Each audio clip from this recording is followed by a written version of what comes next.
Ngayong araw, pinagdiriwang natin ang pagtatalaga ng simbahan ng Manila Cathedral. Kaya nga po sa ating pagninilay ay bibigyan din ko po ang salitang simbahan. Alam niyo po, pag sinasabing simbahan, dalawa po ang ibig sabihin noon. It could refer to this structure, itong building na ito. Secondly, it refers to the people inside it, yung bahagi ng simbahang ito. Naalala ko noong pumunta si Bishop Sok sa Balanghiga. I believe you have heard of Balanghiga Bells. Pumunta si Bishop Doc doon at siya yung nagdedicate ng simbahan. At sabi niya, itong simbahan ito ay worth 52 million, I think 57 million. But this church, this building is meaningless without you, the people.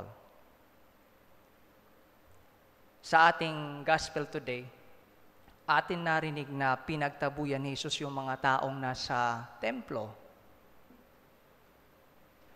Well, it means He cleansed the temple. Kasi di nga naman bagay na ang pinagagawa sa templo ay may namamalit ng salapi, may nagtitinda ng kung ano-ano, kalabaw, baka, tupa. Ano pong ibig sabihin yan? Binababoy yung bahay ng Diyos. Binababoy yung bahay ng Diyos. At alam niyo, pag sinasabing templo, it refers to us.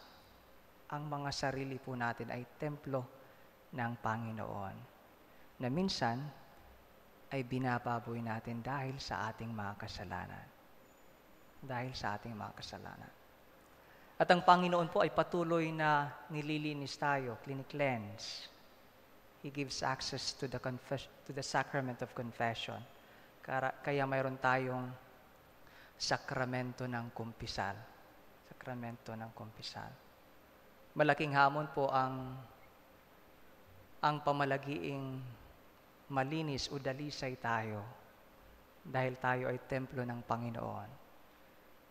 Mahirap gawin, kaya nga po sa ating dasal, magdasal tayo na tayo bigyan ng lakas na pamalagiing dalisay ang ating mga buhay.